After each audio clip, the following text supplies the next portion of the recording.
നിരവധിയായ വിഷയങ്ങൾ ഇതിലുന്നയിക്കുന്നു. ഒരു സാധാരണക്കാരൻ മുതൽ അതിശ്രേഷ്ഠനെന്ന് നമ്മൾ കരുതുന്ന കാണുന്ന ആളുകളുടെ വരെ വിഷയങ്ങൾ ഇതിൽ വ്യക്തമായി ഉന്നയിക്കുന്നു. എന്നാൽ ഇവരിലെല്ലാം തന്നെ ഭഗവാന് ഭേദഭാവനയില്ലാതെ പെരുമാറാൻ സാധിച്ചു എന്നതാണ് ഭാഗവതം നമുക്ക് നൽകുന്ന സന്ദേശം. ഒട്ടനവധി കഥാപാത്രങ്ങളിൽ കൂടി ഭാഗവതം നമുക്ക് നൽകുന്നത് എങ്ങനെ ആകാം, എങ്ങനെ ആകരുത് എന്ന ഒരു മാർഗനിർദ്ദേശം കൂടിയാണ്. അപ്പോൾ എങ്ങനെ ആകരുത് എന്ന് കേൾക്കാൻ ഒരുപക്ഷെ നമ്മുടെ ഈ ജീവിതത്തിൻ്റെ പ്രാരാബ്ധ ഭാവങ്ങൾക്കിടയിൽ സമയം കിട്ടാൻ സാധ്യതയുണ്ട്. ദൈനംദിനം ഇത്തരം കാര്യങ്ങൾ കേൾക്കുകയും പറയുകയും ചെയ്യുക എന്നത് ഒരു ലൗകികനെ സംബന്ധിച്ചിടത്തോളം, ഒരു ഗൃഹസ്ഥനെ സംബന്ധിച്ചിടത്തോളം ഈ കാലഘട്ടത്തിൽ വലിയ ബുദ്ധിമുട്ടുള്ളതാണ്. അപ്പോൾ അതിന് പരിഹാരം എന്താണ്? അറിയും തോറും നമ്മൾ ഭഗവാനിലേക്ക് കൂടുതൽ അടുക്കുകയാണ്. അറിയാത്തിടത്തോളം കാലം നമ്മൾ അകന്നു തന്നെ നിൽക്കുന്നു. അപ്പോൾ പിന്നെ എന്താ ചെയ്യുക? കിട്ടുന്ന സമയത്ത് കൂടുതൽ ജ്ഞാനമാർജിക്കുവാൻ ശ്രമിക്കുക എന്നതാണ് ഒരു മനുഷ്യനെ സംബന്ധിച്ച് ചെയ്യാവുന്ന കാര്യം. ഇവിടെ ദൈനംദിനം നമുക്ക് ഇതിനവസരമില്ല എങ്കിൽ അതിന് നമ്മുടെ ആചാര്യന്മാർ നമുക്ക് നിർദ്ദേശിച്ച ഒരു ഉത്തമ പോംവഴിയാണ് ഇതുപോലുള്ള സപ്താഹ ജ്ഞാനയജ്ഞങ്ങൾ. 7 ദിവസമാണ്. അത് വളരെ മുൻകൂട്ടി നമ്മളെ അറിയിക്കും. തീയതിയും മറ്റു കാര്യങ്ങളുമൊക്കെ അറിയിക്കും. അപ്പോൾ അറിയാൻ ആഗ്രഹിക്കുന്ന ആളുകൾ എന്താ ചെയ്യുക?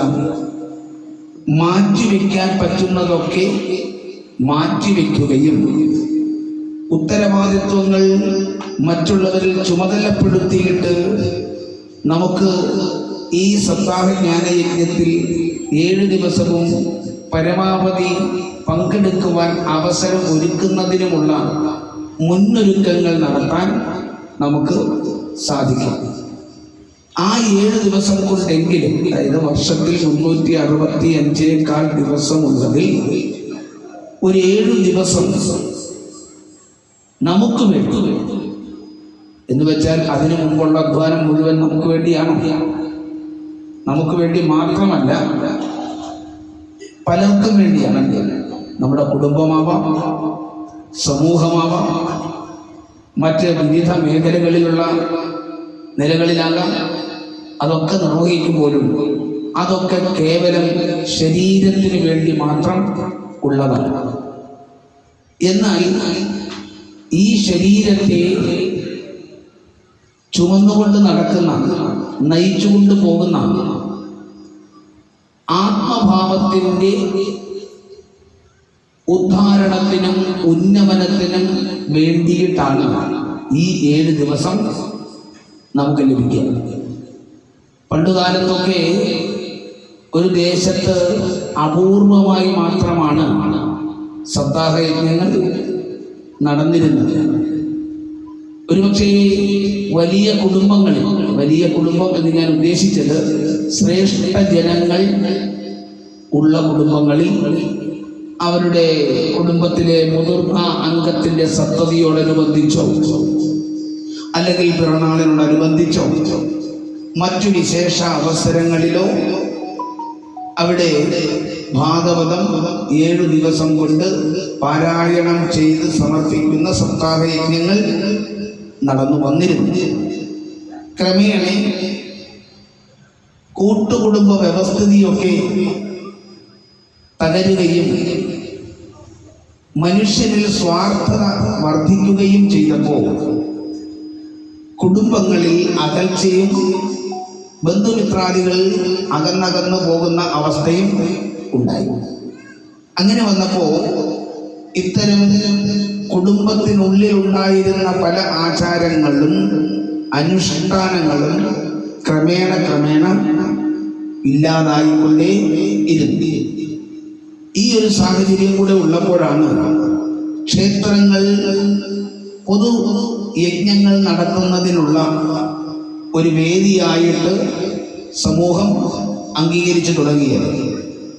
അതിന് ശ്രേഷ്ഠന്മാരായ മഹാത്മാക്കൾ ധാരാളമായിട്ട് നമ്മുടെ ഇടയിൽ ജനിച്ചു. അവരാൽ കഴിയുന്ന വിധത്തിൽ ഈ ആശയം മുന്നോട്ട് വച്ചു. പലയിടത്തും നടന്നു. ഏറെ ആളുകൾ അന്ന് ആത്മജ്ഞാനം നേടിയവരുണ്ട്. പക്ഷേ ക്രമേണ ഇതിൻ്റെ നടത്തിപ്പിൽ പോലും ചില ലക്ഷ്യങ്ങൾക്ക് വ്യത്യാസങ്ങൾ വന്നു തുടങ്ങി. ശരിക്കും ഭാഗവത സപ്താഹ ജ്ഞാനയജ്ഞത്തിൻ്റെ ലക്ഷ്യം ആത്മജ്ഞാനം നേടുക എന്നതാണ്. ആത്മജ്ഞാനം നേടുമ്പോൾ മാത്രമേ, ജ്ഞാനമുള്ള ഒരാത്മഭാവത്തിന് മാത്രമേ ശരീരത്തെ ശരിയായ രീതിയിൽ കൊണ്ടുപോകാൻ സാധിക്കുകയുള്ളൂ. എപ്രകാരം എന്ന് ചിന്തിച്ചാൽ, ഡ്രൈവിങ്ങിൽ നല്ല ശ്രദ്ധയും പരിചയവും അതിൽ നല്ല വൈദഗ്ധ്യവും ഉള്ള ഒരാൾക്ക് മാത്രമേ ഒരു വാഹനത്തെ അപകടം കൂടാതെ ലക്ഷ്യസ്ഥാനത്ത് എത്തിക്കുവാൻ സാധിക്കുകയുള്ളൂ എന്നതുപോലെ ഈ ശരീരമാകുന്ന വാഹനത്തെ ലക്ഷ്യസ്ഥാനത്ത് എത്തിക്കുവാൻ അതിവിദഗ്ധമായ ജ്ഞാനമുള്ള ഒരാത്മഭാവത്തിന് മാത്രമേ സാധിക്കുകയുള്ളൂ. അതിനു വേണ്ടിയാണ് ആത്മജ്ഞാനം നേടണം എന്ന് നമ്മുടെ ആചാര്യന്മാർ പണ്ടുകാലം മുതലേ ഗ്രന്ഥങ്ങളിൽ കൂടി നമ്മളെ ഉത്ബോധിപ്പിച്ചുകൊണ്ടിരുന്നത്. എന്നാൽ ഈ പറയുന്ന ആത്മജ്ഞാനവും ആത്മാവുമൊക്കെ ചോദ്യം ചെയ്യപ്പെടുന്ന ഒരു കാലഘട്ടം കടന്നു വന്നു. അങ്ങനെ വന്നപ്പോൾ ശരിയായ നിലയ്ക്ക് അതിന് സമാധാനം ബോധിപ്പിക്കുവാൻ കഴിയുന്ന തരത്തിലുള്ള ഗുരുക്കന്മാരുടെ അഭാവം പലപ്പോഴും ഇത്തരം സംശയങ്ങൾ ദൂരീകരിക്കുന്നതിന് കഴിയാത്ത അവസ്ഥയും, അതിലുപരിയായി ഭൗതിക ലോകത്തെ ജീവിതത്തിനിടയിൽ നിരവധിയായ നമ്മുടെ മനസ്സിനെ മതിപ്പിക്കുന്ന പലതരത്തിലുള്ള കണ്ടുപിടുത്തങ്ങളും മറ്റുപകരണങ്ങളും മറ്റു പലതരത്തിലുള്ള പുരോഗമനം എന്ന് നമ്മൾ പറയുമ്പോഴും ആ പുരോഗമനത്തിൽ കൂടി തന്നെ ശരിക്കും ആത്മാവിന് അബോധമനം ഉണ്ടാകുന്ന വിധത്തിലുള്ള പലതും വരികയുണ്ടായി. അവയെ ശരിക്ക് ഉപയോഗിക്കുവാൻ നമുക്ക് വേണ്ട വിധം അറിയാതെയുമായപ്പോൾ നമ്മുടെ ജീവിതത്തിലെ ഏറ്റവും വിലപ്പെട്ടതിനെ നമ്മൾ മറന്നുപോയി. അതിനെ വേണ്ട വിധം പരിപാലിക്കുവാൻ നമുക്ക് സാധിച്ചില്ല. എന്താണ് നമ്മുടെ ജീവിതത്തിലെ ഏറ്റവും വിലപ്പെട്ടത്? എന്താണ്? ഇവിടെ നിന്ന് അതെങ്കിലും നമ്മൾ അറിഞ്ഞുകൊണ്ട് പോകണം. ഒരു മനുഷ്യന്റെ, ഏതൊരു ജീവിയുടെയും ജീവിതത്തിൽ ഏറ്റവും വിലപ്പെട്ടതായിട്ടുള്ളത് സമയമാണ്. ആ സമയം ഈശ്വരൻ ഒരു പക്ഷപാതിത്വവും കൂടാതെ, മനസ്സിലായില്ല, എല്ലാവർക്കും തുല്യമായിട്ടാണ് നൽകിയിരിക്കുന്നത്. എന്നാൽ ആ ലഭിച്ച സമയം കൊണ്ട് ഈ ജീവിതത്തിനിടയിൽ നമുക്കൊന്നും പൂർത്തിയാക്കാൻ കഴിയുന്നില്ല. സമയം തീരെ പോരാ എന്ന് ചിന്തിക്കുന്നവരാണ് നമ്മിൽ അധികവും. അങ്ങനെ വന്നപ്പോൾ ഈ ദൈനംദിനമുണ്ടായിരുന്ന ആരാധനയും ആചാരവും ക്ഷേത്രദർശനവും മറ്റ് ആധ്യാത്മിക പദ്ധതികളും ഒക്കെ തന്നെ കുറേശ്ശെ നിന്നു പോകുന്ന അവസ്ഥ വന്നപ്പോൾ ആത്മജ്ഞാനം അന്യമായി കഴിഞ്ഞു.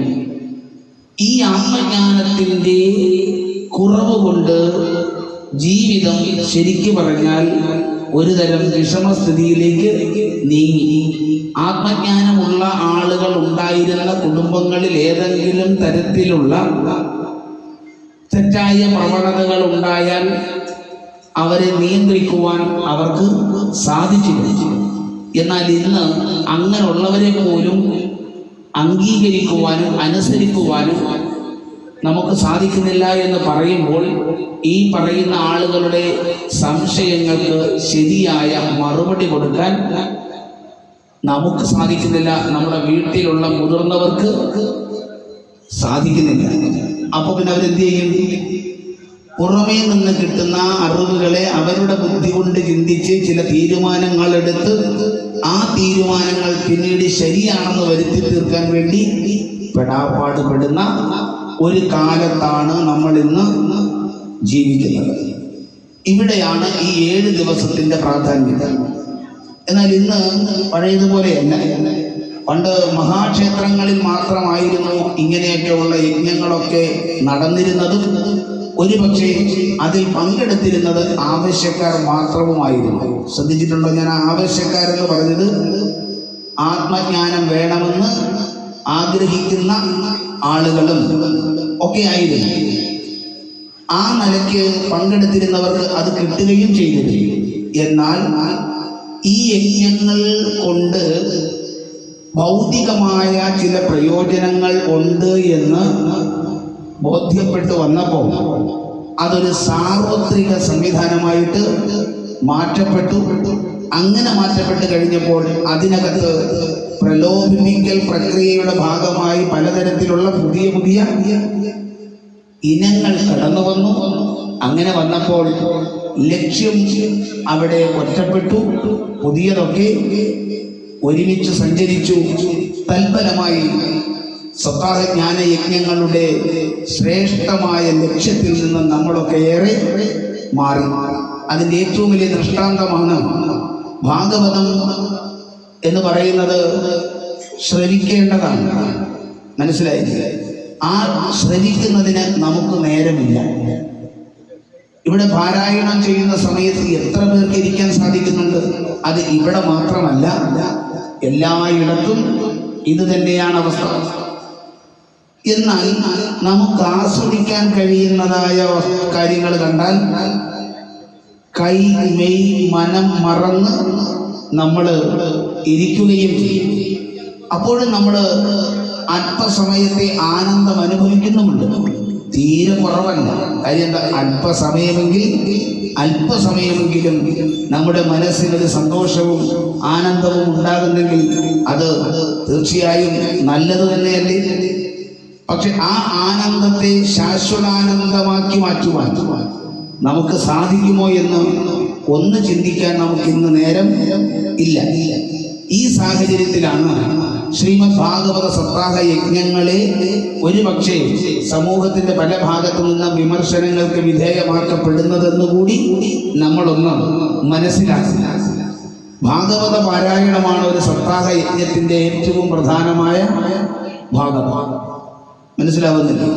പാരായണം ചെയ്ത് കേൾക്കുമ്പോൾ അത് വേണ്ട വിധം ഉൾക്കൊള്ളാൻ കഴിയാത്ത സാഹചര്യം വന്നപ്പോഴാണ് അതിനെ ഒന്ന് ലഘുവായി വ്യാഖ്യാനിക്കുക എന്ന ഒരു അവസരം കൂടി വന്നത്.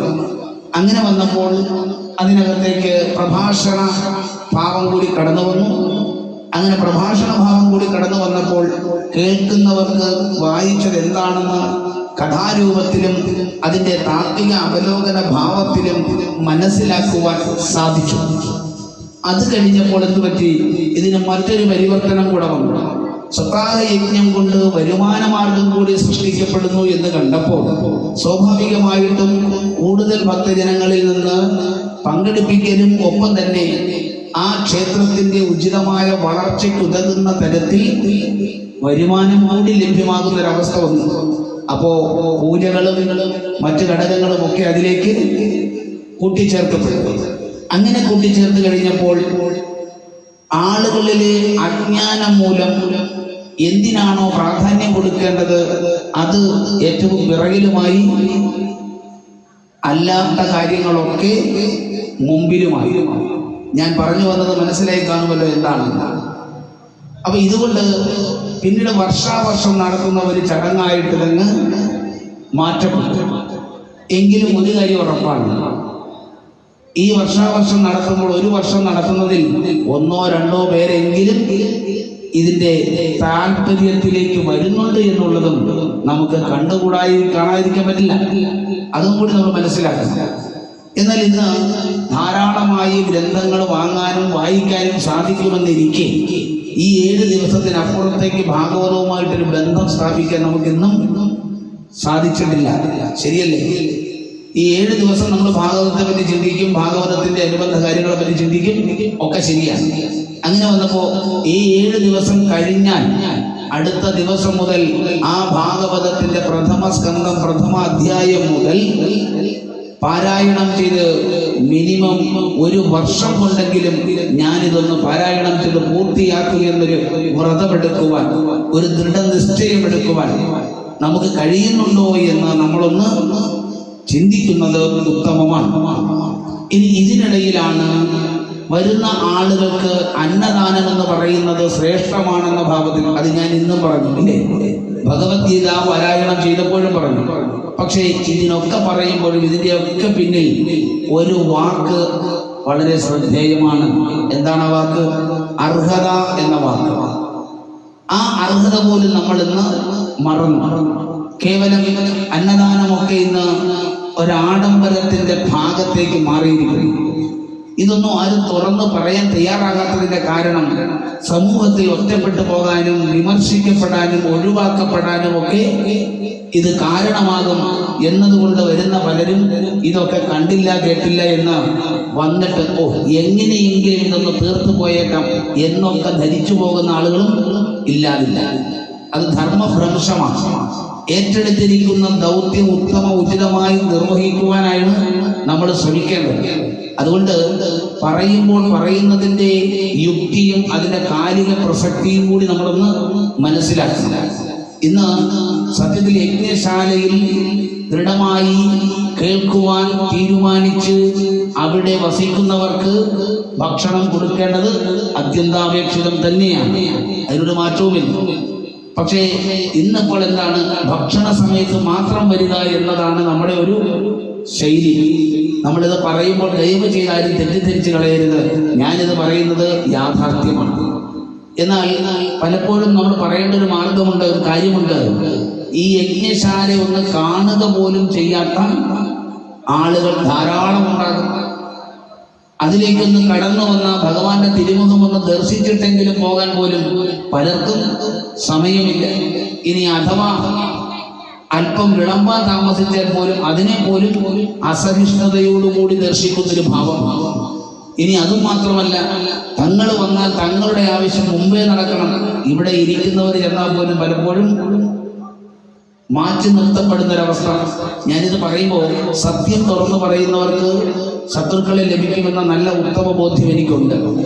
കാരണം ചാണക്യൻ പറഞ്ഞൊരു വാക്യമുണ്ട്, സത്യം പറയുന്നവന് ശത്രുക്കളെ കിട്ടും, പുകഴ്ത്തുന്നവന് സുഹൃത്തുക്കളെ കിട്ടും.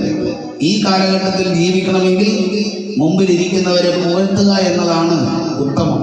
പക്ഷേ എന്തോ എനിക്കങ്ങനെ ഒരു ശീലമില്ലാത്തത് കൊണ്ട് ചില കാര്യങ്ങൾ ഞാൻ തുറന്നു പറയാറുണ്ട്. കാരണം അത് നാളെ എന്ത് എന്നതിനെ കുറിച്ച് ചിന്തിച്ചിട്ടില്ല. ഈ നിമിഷം ഞാൻ എങ്ങനെ ജീവിക്കും എന്നുള്ളതിനാണ് പ്രാധാന്യം. നാളെ എന്ത് എന്നുള്ളത് നാളത്തെ കാര്യമാണ്. ഇന്ന് ഈ നിമിഷം ഞാൻ ഏറ്റെടുത്തിരിക്കുന്ന ദൗത്യം അത് അത്യുത്തമമായിട്ട് ധാർമ്മികമായി സത്യസന്ധമായി നിർവഹിക്കുക എന്നത് ഈ സ്ഥാനത്തിരിക്കുന്നിടത്തോളം കാലം എൻ്റെ ഉത്തരവാദിത്വമാണ്. അതുകൊണ്ട് ചിലത് പറയും, അത് കേട്ടാർക്കും വിഷമമൊന്നും ഉണ്ടാവേണ്ട ഒരു കാര്യവുമില്ല. മറ്റൊരു കാര്യം കൂടെ നമുക്ക് സൂചിപ്പിക്കാനുള്ളത്, ഭാഗവതത്തിന്റെ എല്ലാ ഭാഗത്തുമൊന്നും പ്രഭാഷകൻ എത്താൻ സാധിക്കില്ല. അതിന്റെ കാരണം എന്താണ്? ഒരു കഥയെടുത്താൽ തന്നെ അതിൻ്റെ ത്രികാലങ്ങൾ പറയാം. കഴിഞ്ഞ കാലം, ഇന്ന് നടക്കുന്ന കാലം, വരാൻ പോകുന്ന കാലം. ആ ത്രികാലങ്ങൾ പറഞ്ഞു വരുമ്പോൾ തന്നെ ഒരു കഥ പോലും നമുക്ക് പൂർത്തിയാക്കാൻ ചിലപ്പോൾ സാധിച്ചു വരില്ല. അപ്പോ നമ്മൾ വന്നതിൻ്റെ അന്നൊരു കഥ കേട്ടില്ല എന്ന് പറഞ്ഞാൽ അതാണോ അതിൻ്റെ ശരി? അവിടെയാണ് എപ്പോഴും യജ്ഞശാലയിൽ നമ്മുടെ സാന്നിധ്യമുണ്ടെങ്കിൽ അവിടെ എന്തൊക്കെ നടന്നു എന്നുള്ളത് നമുക്ക് മനസ്സിലാകില്ല. അല്ലാതെ ഏതെങ്കിലും ഒരു ദിവസം, ഇപ്പൊ പിന്നെ അങ്ങനൊരു രീതി കൂടെ കണ്ടുവരുന്നു, ഒരു ദിവസം എങ്കിലും പങ്കെടുക്കണമെന്ന്. അങ്ങനെയല്ല. എന്നാൽ ഒരു ദിവസം പങ്കെടുത്ത് തെറ്റാണോ? തെറ്റല്ല. മനുഷ്യനാണ്. അവന്റെ ജീവിത പ്രാരബ്ധ ദുഃഖങ്ങൾക്കിടയിൽ ഒരു ഇത്തിരി സമയമെങ്കിലും ഒന്ന് കണ്ടെത്തുന്നതും മഹാഭാഗ്യം തന്നെയാണ്. അതൊരിക്കലും തെറ്റേയല്ല. അതിനെങ്കിലും കഴിയുന്നെങ്കിൽ അത് ഒരു പുണ്യമാണ്, അതിൽ തെറ്റില്ല. പക്ഷേ ഇവിടെ വന്നിരിക്കാനും കേൾക്കാനും ഇതുമായി നിരന്തരം സഹകരിക്കുവാനും അവസരമുണ്ടായിട്ടും അത് ഉപയോഗിക്കാതെ തങ്ങളുടെ വീട്ടിലിരിക്കും, എന്നിട്ട് ചില പ്രത്യേക സമയത്ത് മാത്രം സപ്താഹയജ്ഞം നടക്കുന്നു, പോകാം എന്ന് പറയുന്ന ആ കാഴ്ചപ്പാട് സമൂഹത്തിന് മാറേണ്ടുന്ന കാലം കൂടി കഴിഞ്ഞിരിക്കുകയാണ്. നമ്മൾ മനസ്സിലാക്കേണ്ട ഒരു കാര്യം, നമ്മളുടെ അസഹിഷ്ണുത പല മേഖലയിലും പ്രകടമാക്കുമ്പോൾ ഈ ഒരു യജ്ഞം ഇത്തരത്തിൽ നടത്തി പൂർത്തിയാക്കണമെങ്കിൽ ഇതിന്റെ പിന്നിൽ കഷ്ടപ്പെടുന്ന എത്ര പേരുണ്ടാകും ഇല്ലേ? നമ്മുടെയൊക്കെ വീട്ടിലെ ആളുകളൊക്കെ തന്നെ ആയിരിക്കാം. അവരുടെ സ്വകാര്യമായിരിക്കുന്ന പലതും മാറ്റിവെക്കാറുണ്ട് ഇല്ലേ? അവരുടെ ജീവിതത്തിന് വരുമാന മാർഗമായിരുന്ന തൊഴിൽ പോലും ഉപേക്ഷിക്കേണ്ടി വരുന്നുണ്ട്. മാത്രവുമല്ല, പല ഭാഗത്തും ഇതിന്റെ ആവശ്യങ്ങൾക്കായിട്ട് പോകുമ്പോൾ കയ്യിൽ നിന്ന് ധാരാളം തുക ചെലവഴിക്കപ്പെടാറുണ്ട്. അപ്പൊ ഇങ്ങനെ ഒരു വലിയ സമൂഹം, ഒരു കൂട്ടം ആളുകൾ, അതിൽ ചെറുപ്പക്കാരും വൃദ്ധരും കുഞ്ഞുങ്ങളും ഒക്കെ ഉണ്ട്. അവരിങ്ങനെ കഷ്ടപ്പെടുമ്പോൾ അവർക്ക് നമ്മൾ പങ്കെടുത്തുകൊണ്ടെങ്കിലും ഒരു പ്രചോദനം നൽകേണ്ടത് ഉത്തരവാദിത്വമാണോ ഇല്ലയോ എന്ന് സജ്ജനങ്ങളൊന്ന് ചിന്തിക്കുന്നത് കാലഘട്ടത്തിന്റെ ആവശ്യമാണെന്ന് ഓർമ്മപ്പെടുത്തുന്നത് മാത്രം. അപ്പൊ ഇത് പറയാതെ ഞാൻ പോയിരുന്നെങ്കിൽ തീർച്ചയായിട്ടും നിങ്ങൾ ഇന്നലെ പോലെ തന്നെ നാളെയും ചിന്തിക്കുമെന്നുള്ളതാണ്. അതുകൊണ്ട് നമുക്ക് വേണ്ടിയാണ് ഈ ഭാരവാഹികൾ ഇത്തരം, നിങ്ങൾ ഓർക്കണം, എത്ര മാസം മുമ്പ് തുടങ്ങിയ പ്രവർത്തനമാണിത്.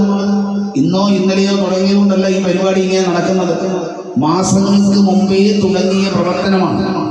എത്ര പേരെ കാണണം? നിങ്ങളെ നോട്ടീസ് എടുത്ത് നോക്കൂ. നമുക്ക് വേണ്ടി ഇതൊക്കെ നേർച്ചയായി എന്ന പേരിൽ നടത്താൻ തയ്യാറായിരിക്കുന്ന ആളുകളില്ലേ? അവരെയൊക്കെ പോയി കാണാനും വിളിക്കാനും യഥാസമയം ബന്ധപ്പെടുവാനും മറ്റു വസ്തുതകൾ എത്തിക്കുവാനും ഒക്കെ പെടുന്ന പാട് ഓരോരുത്തർക്കും അറിയാം. നമ്മളൊരു കാര്യം ചെയ്യാൻ ഇറങ്ങുമ്പോഴേ അതിന്റെ ബുദ്ധിമുട്ട് നമുക്ക് മനസ്സിലാവുകയില്ല. അപ്പൊ അങ്ങനെ കഷ്ടപ്പെടുന്ന ആളുകൾക്ക് നമുക്ക് കൊടുക്കാനുള്ള ഏറ്റവും വലിയ പിന്തുണ എന്താണ്? സമയാസമയത്ത് കൃത്യമായി ഇവിടെ പങ്കെടുത്ത് അവരുടെ മനസ്സ് സന്തോഷിക്കണം, യജ്ഞ യജമാനന്മാര് സന്തോഷിക്കണം.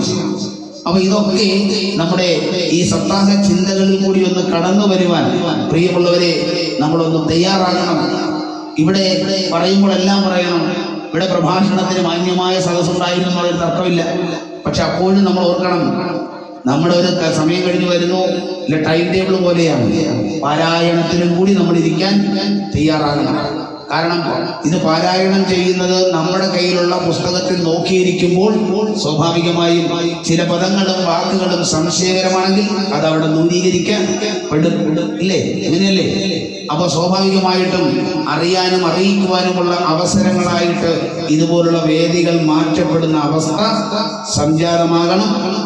പണം മുടക്കി എന്നുള്ളത് കൊണ്ട് മാത്രം പുണ്യം കിട്ടണമെന്നില്ല. മറിച്ച് ആ പണം മുടക്കുന്നവർക്ക് നാളെയും മുടക്കത്തക്ക വിധത്തിൽ സന്തോഷവും സമാധാനവും ഉണ്ടാകണമെങ്കിൽ ഇവിടെ ഈ സജ്ജനങ്ങളെല്ലാം അത് സ്വീകരിച്ചു, പങ്കാളിത്തം വഹിച്ചു. അത് ആ 7 ദിവസവും ഭഗവാന്റെ തിരുനടയിൽ വന്നിരിക്കുവാൻ നമുക്ക് ലഭിച്ച ഈ അവസരത്തെ ഉപയോഗപ്പെടുത്തുമ്പോഴാണ് ഈ ദേവതയും ഈ പറയുന്ന നമുക്ക് വേണ്ടി പണം മുടക്കുന്നവരും ഇതിനു വേണ്ടി കഷ്ടപ്പെടുന്നവരും എല്ലാം സന്തോഷിക്കുന്നത് എന്ന് നിങ്ങളൊന്ന് മനസ്സിലാക്കുമെന്ന് പ്രതീക്ഷിച്ചുകൊണ്ട് സ്വാഭാവികമായിട്ടും ശ്രീമദ് ഭാഗവതത്തിലെ ഏറ്റവും പ്രധാനപ്പെട്ട ഭാഗമാണ് ഏകാദശ സ്കന്ധം. പറയുന്തോറും വീണ്ടും ആശയങ്ങൾ വന്നുകൊണ്ടേയിരിക്കുന്നു. കാരണം മോക്ഷ സ്കന്ധമാണ് ഏകാദശ സ്കന്ധം എന്ന് നമ്മൾ മനസ്സിലാക്കണം. ഞാൻ മോക്ഷസ്കന്ധം എന്ന് പറയാൻ കാരണം 10 ലക്ഷണങ്ങളോടുകൂടിയ ശ്രീമദ് ഭാഗവതത്തിൽ നിരോധം എന്ന് പറയുന്ന ഭാവമാണ് 10ാമത്തെ സ്കന്ധത്തിൽ സൂചിപ്പിക്കുന്നത്. അതായത് ഒരു മനുഷ്യന്റെ ജീവിതത്തിൽ കടന്നു വരാൻ സാധ്യതയുള്ള അല്ലെങ്കിൽ വന്നുകൊണ്ടിരിക്കുന്ന പ്രതിസന്ധികളെ നിരോധിക്കുക. അതല്ലെങ്കിൽ ഈശ്വരനിലേക്ക് നമുക്ക് എത്തിച്ചേരുന്നതിനുള്ള അവസരങ്ങൾ ഉണ്ടാകുമ്പോൾ, അതിന് തടസ്സമുണ്ടാകുന്ന അവസ്ഥ വരുമ്പോൾ അതിൽ നിന്നും ഒരു മോചനം നമുക്ക് എങ്ങനെ നേടാമെന്ന് നമ്മളെ പഠിപ്പിക്കുന്നതിന് വേണ്ടി ശ്രീകൃഷ്ണ ഭഗവാന്റെ ജീവിതം തന്നെ ദശമസ്കന്ധത്തിൽ കൂടി നമുക്ക് കാണിച്ചു തരികയാണ്. ജനിച്ച നാൾ മുതൽ അല്ലെങ്കിൽ ജനിക്കാൻ പോകുന്ന നാൾ മുതൽ തന്നെ പ്രതിസന്ധികൾ ഉരുണ്ടുകൂടി വരുമ്പോഴൊക്കെ അതിൽ തട്ടി ഉരുണ്ടു വീഴാതെ അതിനെ വിദഗ്ധമായി മറികടന്ന എങ്ങനെ പ്രതിസന്ധികളെ മറികടക്കാമെന്ന് തന്റെ ജീവിതം കൊണ്ട് കാണിച്ചു തന്ന ഒരു അവതാര പ്രഭാവമാണ്, പൂർണ്ണ അവതാരമാണ് ശ്രീകൃഷ്ണൻ. അതുകൊണ്ട് തന്നെ അതെങ്ങനെയാണെന്ന് നമ്മളൊന്ന് അറിയണ്ടേ. ആ അറിയണമെങ്കിൽ എന്ത് വേണം? നമ്മൾ അതിൻ്റെതായ സമയത്ത് പങ്കെടുക്കുകയല്ലേ വേണ്ടേ? അതുകൂടി നമ്മൾ ഓർക്കണം. ആ ഒരു നിലയ്ക്ക് ചിന്തിക്കുമ്പോൾ ദശമസ്കന്ധം ശ്രീകൃഷ്ണ ഭഗവാന്റെ സമ്പൂർണമായ കഥാഭാഗമാകുന്നു. ആ കഥകളിൽ കൂടി കടന്നു പോകുമ്പോൾ അത് കേവലം കഥയല്ല, അതിലെ ഓരോ കഥാപാത്രവും നമ്മളാണോ എന്ന് നമുക്ക് മനസ്സിലാക്കാൻ ഒരവസരമാണ്. ഈ ഭാഗവതത്തിൽ പറയുന്ന ഓരോ കഥാപാത്രവും ഈ ഇരിക്കുന്ന ഓരോരുത്തരിലും ഉണ്ട് എന്നതാണ് വാസ്തവം. അത് ഏതൊക്കെ കഥാപാത്രം, അതിലെ പോസിറ്റീവ് ഉണ്ട്, നെഗറ്റീവ് ഉണ്ട്. ആ നെഗറ്റീവ് കഥാപാത്രങ്ങളെ നമ്മുടെ ഉള്ളിൽ ആ സ്വഭാവം ഉണ്ടെങ്കിൽ ഒഴിവാക്കാനും നന്മയുള്ള കഥാപാത്രങ്ങളെ കൂടുതൽ നിലനിർത്തുവാനും നമുക്ക് സാധിക്കണം. അപ്പോൾ അത് കഴിഞ്ഞാൽ ആ ശ്രീകൃഷ്ണ ഭഗവാന്റെ ജീവിതത്തിന്റെ പ്രധാന ഘട്ടങ്ങളിൽ നടന്ന സംഭവ വികാസങ്ങളൊക്കെ കഴിഞ്ഞാൽ ഈ മനുഷ്യർക്ക്, കരികാലത്തിൽ വരുന്ന മനുഷ്യർക്ക് ഭഗവാൻ നൽകിയ സന്ദേശം എന്താണ്? ആ സന്ദേശം അറിയാനാണ്, ആ ഭഗവാനിലേക്ക് എത്തിച്ചേരാനുള്ള മാർഗം അറിയാനാണ് ഏകാദശ സ്കന്ധം നമ്മൾ കൈകാര്യം ചെയ്യേണ്ടത്. ഏകാദശ സ്കന്ധം എന്ന് പറഞ്ഞാൽ അത് കേവലം വായിച്ച് മാത്രം മനസ്സിലാക്കാൻ പറ്റുന്ന ഒന്ന് അല്ല. ശരിയായ ജ്ഞാനികൾ ഇരുന്നു കൊണ്ട് ചർച്ച നടത്തി അതിലെ വിവിധ വിഷയങ്ങളെ വിവിധ കോണുകളിൽ നിന്നുകൊണ്ട് കാണണം. ഒരേ ദിശയിൽ മാത്രം ദർശിച്ചാൽ പോരാ. അങ്ങനെ വരുമ്പോഴാണ് നമ്മുടെ ജീവിതത്തിൽ ഇതിലേത് ദിശയാണ് യോജിക്കുന്നതെന്ന് നമുക്ക് മനസ്സിലാക്കാൻ സാധിക്കുകയുള്ളൂ. പ്രകൃതിയെ സ്നേഹിക്കുവാൻ പറയുമ്പോൾ തന്നെ നമ്മളോട് പറയുന്നു ഈ പ്രകൃതി ഗുരുവാണെന്ന് പറഞ്ഞു തരുന്നു. എന്നിട്ട് ആ ഗുരുക്കന്മാരുടെ ചരിത്രം പറയുമ്പോൾ ദത്താത്രേയൻ എന്ന് പറയുന്ന മഹർഷിയെ മുന്നിൽ നിർത്തിക്കൊണ്ട് 24 ഗുരുക്കന്മാരെ നമുക്ക് പരിചയപ്പെടുത്തി തരുമ്പോൾ ഈ ഭൂമിയിലെ പ്രാണിവർഗങ്ങളിൽ പലതും നമുക്ക് ഗുരുവായി മാറുന്നു. മനുഷ്യന് മനുഷ്യൻ മാത്രമല്ല ഗുരു, മനുഷ്യന് മറ്റു പ്രാണികളും ഗുരുക്കളാണ്, ഗുരുക്കന്മാരാണ്. അവരിൽ നിന്ന് നമുക്ക് പലതും പഠിക്കാനുണ്ടെന്ന് നമ്മളെ ബോധ്യപ്പെടുത്തി തരുന്നു. അത് ഓരോന്നും എടുത്ത് പറയുമ്പോഴാണ് ഇതെല്ലാം കഴിഞ്ഞ് അവസാനം പറയുന്നു ദത്താത്രേയ മഹർഷി എന്താ പറയുന്നത്? 25ാമത്തെ ഗുരുവായി ഞാൻ എൻ്റെ ശരീരത്തെയും കാണുന്നു. അതിന് അദ്ദേഹം പറയുന്നൊരു വലിയ സമാധാനമുണ്ട്. പ്രിയമുള്ളവരെ, നമ്മൾ കേൾക്കണം. അത് മറ്റൊന്നുമല്ല, ഒരിക്കലും കഷ്ടപ്പെടുന്നവരല്ല അതിന്റെ ഫലം അനുഭവിക്കാറുള്ളത്. ആണോ? നിങ്ങൾ ചിന്തിച്ചാൽ മതി. കാണുന്നത് കണ്ണുകൊണ്ടാണ്, പക്ഷെ എടുക്കുന്നത് കൈകൊണ്ടാണ്, അല്ലേ? ശ്വസിക്കുന്നത് മൂക്കുകൊണ്ടാണ്, പക്ഷെ അതിന്റെ സുഖം അനുഭവിക്കുന്നത് ശരീരം മുഴുവനുമാണ്. കഴിക്കുന്നത് വാഗൊണ്ടാണ്, പക്ഷെ ആ കഴിക്കുന്ന സാധനം ഉദരത്തിൽ ചെന്ന് ദഹിച്ച് ജഠരാഗ്നിയുടെ പ്രവർത്തന ഫലമായി ശരീരം മുഴുവനും അതിന്റെ ഗുണമുണ്ടാകുന്നു. പ്രിയമുള്ളവരെ, നമ്മളാകുന്ന ഒരാളുടെ പ്രവർത്തനം കൊണ്ട് പോലും ഈ സമൂഹത്തിന് മുഴുവൻ അതിന്റെ ആരോഗ്യവും ഓജസ്സും തേജസ്സും ഉണ്ടാകണം. ഇതാണ് നമ്മൾ പറയുന്നത്. മറ്റൊന്നുകൂടി നമുക്ക് പഠിപ്പിച്ചു തരുന്നുണ്ട്. നമുക്ക് കണ്ണുകൾ രണ്ടാണ്, അല്ലേ? 2 കണ്ണുണ്ടെങ്കിലും കാണുന്നത് ഒന്നാണ്.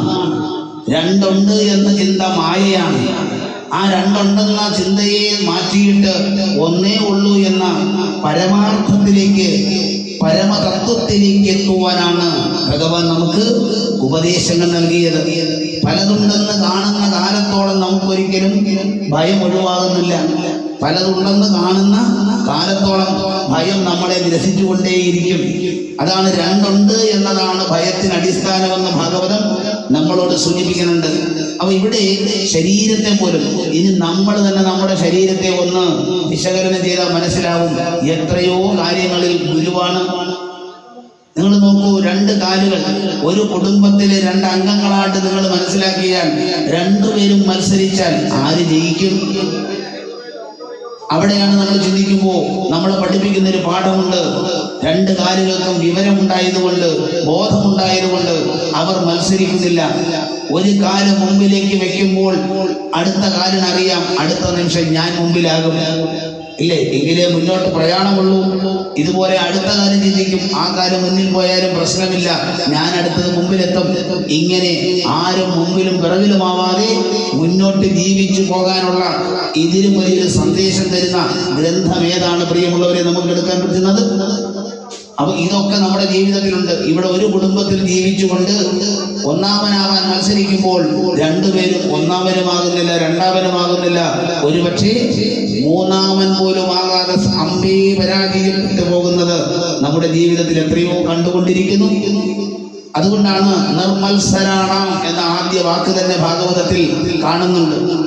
മത്സരത്തിന്റെ ആവശ്യമില്ല. നിങ്ങൾ ആരോട് മത്സരിക്കാനാണ്? ആരോട് മത്സരിക്കാനാണ്? നമ്മൾ നമ്മളോട് തന്നെയല്ലേ മത്സരിക്കുന്നത്. ആ മത്സരം കൊണ്ട് ആര് വിജയിക്കുന്നു?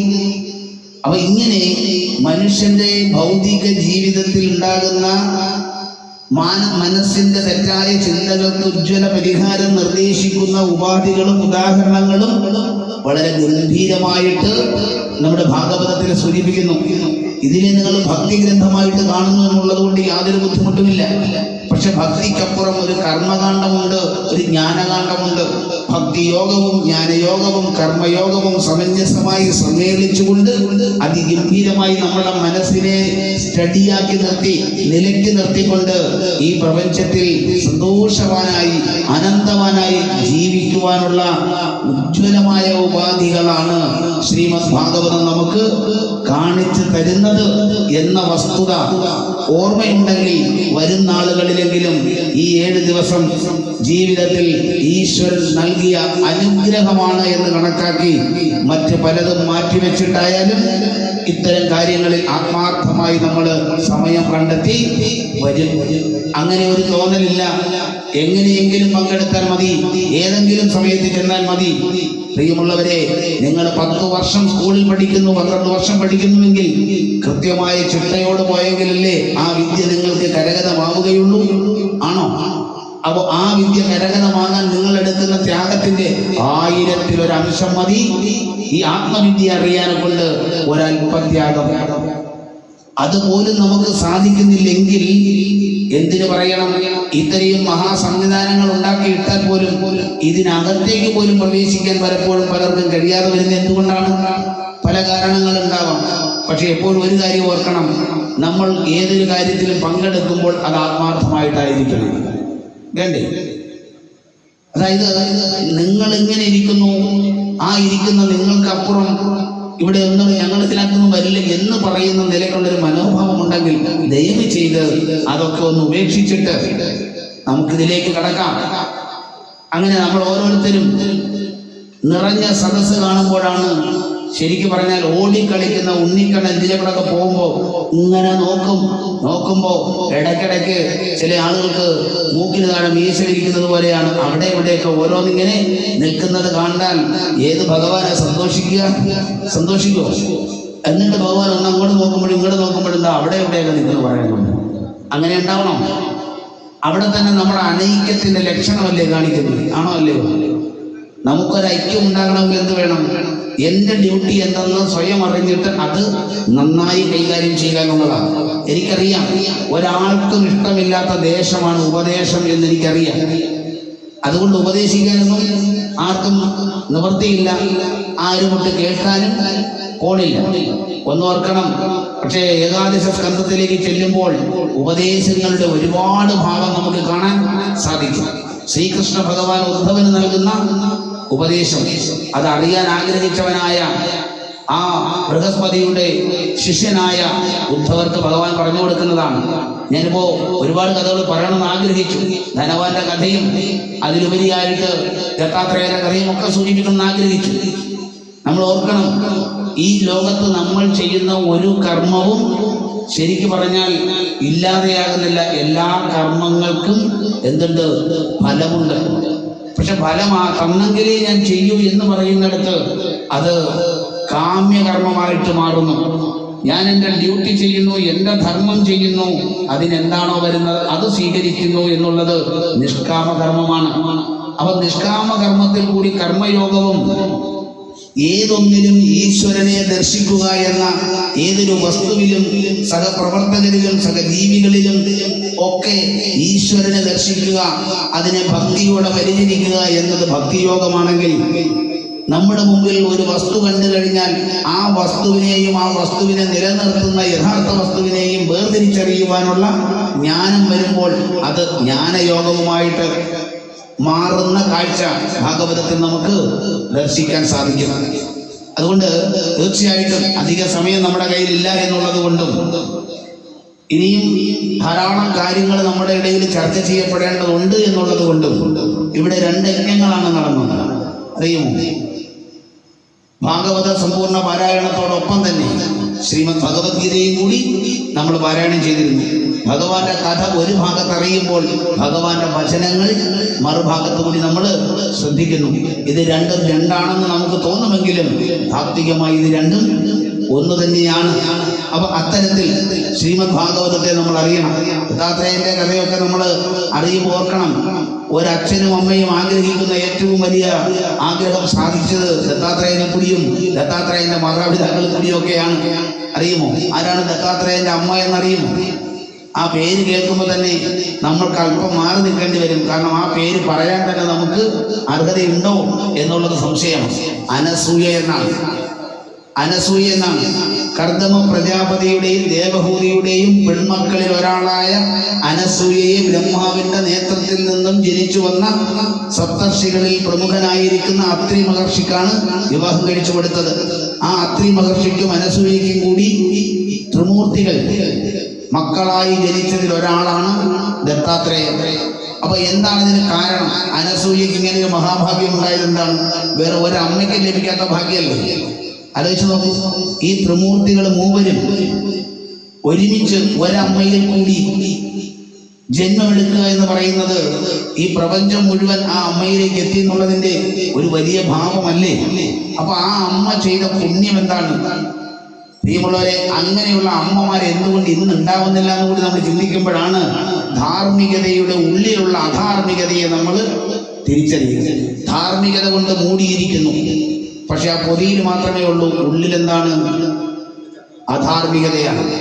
അത് മാറണമെങ്കിൽ ആ പറയുന്ന അധാർമികതയെ എടുത്തു കളഞ്ഞുള്ള ധർമ്മത്തെ തന്നെ പുനഃസ്ഥാപിക്കുവാൻ നമുക്ക് സാധിക്കണമെങ്കിൽ ധർമ്മ പുനഃസ്ഥാപകനായ ഭഗവാൻ ശ്രീകൃഷ്ണന്റെ ചരിത്രം താത്വികമായി നമ്മളിലേക്ക് എത്തണം എന്ന ആ ഒരു വസ്തുത മാത്രം ഞാൻ ഓർമ്മിപ്പിച്ചുകൊണ്ട് തീർച്ചയായും വരും നാളുകൾ നിങ്ങൾക്ക് ജ്ഞാനം ആർജിക്കുവാനും ആർജിച്ച ജ്ഞാനം അത് ജീവിതത്തിൽ പ്രാവർത്തികമാക്കി മറ്റുള്ളവർക്ക് മാതൃകയാകുവാനും കൂടി കഴിഞ്ഞാൽ ഇതുപോലുള്ള യജ്ഞങ്ങൾക്ക് വലിയ പ്രസക്തി ഇനിയും ലോകത്തുണ്ടാകും. അതുപോലെ തന്നെയാണ് ഏറ്റവും വലുത് ധനമാണെന്ന് ചിന്തിച്ചുകൊണ്ട് ജീവിച്ച് ഒടുവിൽ ആ ധനം നമ്മുടെ രക്ഷയ്ക്കെത്തില്ല എന്നറിഞ്ഞ അവസാന ഭഗവാന്റെ പാദങ്ങളിൽ വീണ 100 കണക്കിന് ആളുകളുടെ ചരിത്രം നമുക്കറിയാം. ഇവ ഈ അടുത്ത സമയത്ത് കുംഭമേള നടന്നുകൊണ്ടേയിരിക്കുന്നു ഇല്ലേ? ഈ സമയത്ത് നമ്മൾ അറിയുന്നു അതിപ്രശസ്തരും പ്രമുഖരുമായ പലരും അതിൽ ചെന്നിട്ട് ആ സന്യാസത്തിന്റെ മഹത്വം മനസ്സിലാക്കി ആ സന്യാസത്തിന്റെ പാതയിലേക്ക് സഞ്ചരിക്കുന്നു. അത് ധനികനുണ്ട് ഇല്ലേ, ജ്ഞാനിയുണ്ട്, അജ്ഞാനിയുണ്ട്, സിനിമാ മേഖലയിലുണ്ട്, സാമ്പത്തിക മേഖലയിലുണ്ട്, രാഷ്ട്രീയ മേഖലയിലുണ്ട്, എല്ലായിടത്തും. അപ്പൊ ഒരു കാര്യം ഉറപ്പല്ലേ, അവസാന ആശ്രയം ആധ്യാത്മികത മാത്രമാണ്. എവിടെയൊക്കെ ഓടിയാലും ആശ്വാസം വേണോ? ആശ്വാസം വേണമെങ്കിൽ അത് ആത്മീയതയിലേ ഉള്ളൂ എന്ന പരമമായ സത്യം ഭാരതം മഹാഗ്രന്ഥങ്ങളിൽ കൂടി പണ്ടേ പറഞ്ഞു വെച്ചെങ്കിൽ ഇതുപോലുള്ള കുംഭമേളകൾ പോലുള്ള മഹാമേളകൾ നമുക്കത് യാഥാർത്ഥ്യമാണെന്ന് ബോധ്യപ്പെടുത്തി തരിക കൂടി ചെയ്യുന്നു എന്ന വസ്തുത നമ്മളൊന്ന് അനുസ്മരിക്കണമെന്ന് വിനയപൂർവ്വം അറിയിക്കുകയാണ്. അതുകൊണ്ട് ആധ്യാത്മികതയെ അവഗണിച്ചു എന്നുള്ളത് കൊണ്ട് ആരും പുരോഗമനവാദികൾ ആവില്ല. ആധ്യാത്മികതയെ അപമാനിച്ചു എന്നുള്ളത് കൊണ്ട് ആരും പുരോഗമനക്കാരാകുമെന്നും ധരിക്കേണ്ട. ആധ്യാത്മികതയെ അപമാനിച്ച് നടന്നിരുന്ന പലരും ഒടുവിൽ ആധ്യാത്മികതയുടെ മടിത്തട്ടിൽ വന്ന് മനസ്സമാധാനം കണ്ടെത്തിയ നൂറുകണക്കിന് ചരിത്രങ്ങൾ നമുക്ക് വായിക്കാൻ സാധിക്കും. അപ്പൊ ഇതൊക്കെ നമുക്ക് ചർച്ച ചെയ്യണമെങ്കിൽ അതിൻ്റെതായ സമയം കൂടി വേണം. 15 മിനിറ്റ് കൊണ്ടോ 1 മണിക്കൂർ കൊണ്ടോ ഒന്നും അത്തരം വിഷയങ്ങൾ അവതരിപ്പിച്ചു തീർക്കുവാൻ സാധിക്കില്ല. ഇനി അവതരിപ്പിച്ചിട്ട് പകുതിയാക്കി വെച്ചിട്ട് പോയാൽ സംശയം ബാക്കിയാവുകയും ചെയ്യും. അതുകൊണ്ട് കിട്ടുന്ന സമയത്തെ നമുക്ക് സന്തോഷമായിട്ട് ഉപയോഗിക്കുവാൻ കഴിയട്ടെ. ശ്രീമദ് ഭാഗവത സപ്താഹ യജ്ഞങ്ങളെ നമ്മളുടെ നിലവിലുള്ള കാഴ്ചപ്പാടിൽ നിന്നും വ്യത്യാസമായിട്ട് വന്നത് കാണുവാൻ ബഹുമാനപ്പെട്ട ഭക്തജനങ്ങൾ തയ്യാറാകണം. ഇത് നമുക്ക് വേണ്ടിയാണ് നടത്തുന്നത്, മറ്റാർക്കും വേണ്ടിയല്ല. നമ്മൾ ഓരോരുത്തരും ചിന്തിക്കണം, ഇത് നമുക്ക് വേണ്ടിയാണ്. അതുകൊണ്ട് തന്നെ എന്ത് വേണം? നമ്മൾ നമ്മളുടെ ഉത്തരവാദിത്വം ആത്മാർത്ഥമായി നിർവഹിച്ചോ എന്ന് ഒരു പുനർവിചിന്തനം നടത്തും എന്ന് ഞാൻ പ്രതീക്ഷിക്കുകയാണ്. അതനുസരിച്ച് വരും നാളുകളിൽ മാത്രവുമല്ല, ഇതിന് അടുത്ത വർഷം വരേക്കും കാത്തിരുന്നിട്ടും കാര്യമില്ല. ഇതിനൊരു കണ്ടിന്യൂവേഷൻ വേണം, ഒരു തുടർച്ച ഉണ്ടാവണം. അതിന് 7 ദിവസമൊന്നും വേണമെന്നല്ല പറയുന്നത്. താല്പര്യമുള്ളവർ ശ്രീകൃഷ്ണ ഭഗവാൻ ഗീതയിൽ പറഞ്ഞതുപോലെ മനുഷ്യാനാം സഹസ്രേഷു കശ്ചിത് ജഗതി സിദ്ധയേ യതദാമപി സിദ്ധാനാം കശ്ചിന്നാം വേത്തി തത്വതാം. ആയിരക്കണക്കായ ആളുകൾ ഭഗവാനെ അറിയണമെന്ന് ആഗ്രഹിച്ചുകൊണ്ട് വേണ്ടി പ്രവർത്തിക്കും. പക്ഷേ അങ്ങനെ പ്രവർത്തിക്കുന്നവരിൽ 1-2 പേര് മാത്രമേ ആ ലക്ഷ്യം സാധിക്കുന്നതിന് വേണ്ടി ത്യാഗം സഹിക്കുവാൻ തയ്യാറാവുകയുള്ളൂ. അങ്ങനെ ത്യാഗം സഹിക്കുന്ന ആയിരക്കണക്കായ ആളുകളിൽ 1-2 പേർക്ക് മാത്രമാണ് ആ ഒരു ലക്ഷ്യത്തിലേക്ക് എത്താൻ സാധിക്കുകയുള്ളൂ. അങ്ങനെ ഉള്ള 1-2 പേരാകാൻ നമുക്കും കഴിഞ്ഞാൽ അതാണ് ഭാഗ്യം. അങ്ങനെയുള്ള 1-2 പേരുടെ എണ്ണം കൂടുമ്പോൾ അത്രയും ആളുകൾ കൂടിയിരുന്നാൽ പോലും നമ്മൾ ഓർക്കണം, ഇന്ന് രാവിലെ നമ്മൾ സംസാരിച്ച കൂട്ടത്തിൽ കുചേലന്റെ പത്നിയെ പറ്റി ഒന്ന് പറഞ്ഞു സൂചിപ്പിച്ചിരുന്നു. നോക്കൂ, കുചേലന്റെ പത്നി എന്ന ഒരൊറ്റ സ്ത്രീ ആ നാട്ടിലുണ്ടായതുകൊണ്ടല്ലേ അവരുടെ നാട് ദ്വാരകയായി മാറിയത്? ആണോ? ആ കുചേലനോടൊപ്പം താമസിച്ചുകൊണ്ട് സകലവിധമായ ത്യാഗവും സഹിച്ച് എല്ലാ വിഷമതകളും അനുഭവിച്ച് അവിടെ ജീവിച്ചിട്ടൊടുവിൽ ഭർത്താവിനോട് പറഞ്ഞ് ഭഗവാനെ പോയി ദർശിക്കൂ, ആ ഭഗവാൻ നമുക്ക് വേണ്ടതെല്ലാം തരുമെന്ന് പറഞ്ഞ് പ്രോത്സാഹിപ്പിച്ച് പ്രചോദിപ്പിച്ച് ഒന്നുമില്ലാത്തിടത്ത് 4 വീട്ടിൽ പോയി 4 പിടി അവൽ വാങ്ങി കൃത്യമായി ഭിന്നമായിരിക്കുന്നൊരു തുണിയിൽ പൊതിഞ്ഞ് ഭർത്താവിന്റെ കയ്യിൽ കൊടുത്ത് ഭഗവാന്റെ അടുക്കിലേക്ക് വിട്ടു. അത്രയേ ആ സ്ത്രീ ചെയ്തുള്ളൂ, ഇല്ലേ? പക്ഷേ എങ്കിലും അതുകൊണ്ടുണ്ടായ മാറ്റം എന്താണ്? അതാണ് നിഷ്കളങ്കമായി ചെയ്ത ഒറ്റ പ്രവൃത്തി കൊണ്ട് ആ നാട് ഒരുപക്ഷെ പട്ടിണിയുടെയും ആ അപജയത്തിന്റെയും അല്ലെങ്കിൽ അവികസിതവുമായിരുന്നുവെങ്കിൽ ദ്വാരക വികസിതമായ രാജ്യമായിട്ട് അന്ന് നിലനിൽക്കുമ്പോൾ അവിടെ ചെന്ന് ദ്വാരകയിൽ ചെന്ന് ഭഗവാനെ കണ്ട് മടങ്ങി വന്ന കുചേലൻ കാണുന്നത് താൻ തിരിച്ചു ദ്വാരകയിൽ തന്നെ എത്തിയോ എന്ന് കാണണമെങ്കിൽ നോക്കൂ, ആ പത്നിക്ക് ഭഗവാനിലുള്ള വിശ്വാസവും തന്റെ ഭർത്താവിനുള്ള വിശ്വാസവും എത്ര വലുതായിരുന്നു. അവിടെയാണ് നമ്മൾ മനസ്സിലാക്കേണ്ടത്. അതുകൊണ്ട് തന്നെയാണ് കുചേലന്റെ കഥയിലെ അതിശ്രേഷ്ഠ കഥാപാത്രമാണ് കുചേല പത്നി എന്ന് പറയേണ്ടി വരുന്നത്. ഇങ്ങനെ സമൂഹത്തിന് വേണ്ടി എത്രയോ നന്മകൾ, നമ്മുടെ നന്മയ്ക്ക് വേണ്ടിയല്ല, എല്ലാം സമൂഹത്തിന്റെ നന്മയ്ക്ക് വേണ്ടിയാണ്. ഇത് അവരറിഞ്ഞോ അറിയാതെയോ ചെയ്തതാണ്. അവരൊരിക്കലും പ്രതീക്ഷിച്ചിട്ടില്ല. അവിടെയാണ് നിഷ്കാമ കർമ്മത്തിന്റെ ഫലം. മനസ്സിലായില്ലേ? അവരിതൊന്നും ആഗ്രഹിച്ചുകൊണ്ടല്ല ഈ കർമ്മം ചെയ്തത്. പക്ഷേ സംഭവിച്ചത് എന്താണ്? ആ നിഷ്കളങ്കതയ്ക്ക് ലഭിച്ച ഏറ്റവും വലിയ ഫലമാണ്, ഏറ്റവും വലിയ ദാനമാണ്, ഏറ്റവും വലിയ ഗുണമാണ്. ആ നാട് ദ്വാരക സമമായി മാറുകയും പിൽക്കാലത്ത് ഭഗവത് നാമ ജപത്താൽ ആ കുടുംബത്തിന് മുഴുവൻ മോക്ഷഭാവത്തിലേക്ക് എത്തുവാൻ സാധിച്ചതും എന്നുള്ള യാഥാർത്ഥ്യം കൂടി ഉൾക്കൊണ്ട് ഓരോ വീട്ടമ്മമാരും നിങ്ങൾ പ്രേരിപ്പിക്കണം മക്കളെയും നമ്മുടെ കുടുംബത്തെയും ഇത്തരം സത്കാര്യങ്ങളിലേക്ക് പങ്കെടുക്കുവാനായിട്ടുള്ള അവസരങ്ങൾക്കായിട്ട് പ്രാർത്ഥിക്കട്ടെ. അതിനെല്ലാവർക്കും കഴിയട്ടെ എന്ന് മാത്രം പ്രാർത്ഥിച്ചുകൊണ്ട് തീർച്ചയായും വരും നാളുകൾ നമുക്കുള്ളതാണ്. വരും നാളുകളിൽ നമുക്കേറെ ചെയ്യാനുണ്ട്. അതുകൊണ്ട് കഴിയുമെങ്കിൽ മാസത്തിൽ 1 ദിവസമെങ്കിലും നിങ്ങൾ ഈ കേട്ട കാര്യങ്ങളും കണ്ട കാര്യങ്ങളും അറിഞ്ഞ കാര്യങ്ങളും ഇനി അറിയുന്ന കാര്യങ്ങളും പരസ്പരം കൂടിയിരുന്നൊന്ന് ചർച്ച ചെയ്യുവാനുള്ള വേദി ഒരുക്കുക. അതിന് ഇത്രയും വിശാലതയൊന്നും വേണ്ട. ഒരു വീടിന്റെ മുറിയായാൽ പോലും അതൊരു സത്സംഗമാകും. മനസ്സിലായില്ലേ? സത്സംഗം കൊണ്ടുള്ള ഗുണത്തെ പറ്റി അറിയണമെങ്കിൽ നാരദന്റെ ഒരു കഥയിലേക്ക് പോകുമ്പോഴാണ്. ഈ ലോകത്തെ ഏറ്റവും കൂടുതൽ അറിവ് കിട്ടാനുള്ള മാർഗം സത്സംഗമാണ്. ആ സത്സംഗത്തിന് നമുക്ക് പ്രത്യേക സമയമോ ദേശമോ കാലമോ ഒന്നും അന്വേഷിക്കേണ്ടതില്ല. രണ്ടുപേര് നല്ല വിഷയം ചർച്ച ചെയ്യുമ്പോൾ അത് തന്നെ എന്തായി? സത്സംഗമായി. 1000 പേരെ കൂട്ടിയാലേ സത്സംഗമാകൂ എന്ന ഒരു ധാരണയൊന്നും ആർക്കും വേണ്ട. താല്പര്യമുള്ളവർക്ക് അതനുസരിച്ച് മുന്നോട്ട് പോകാൻ കഴിയട്ടെ എന്ന് മാത്രം ഒന്ന് സൂചിപ്പിക്കുകയാണ്.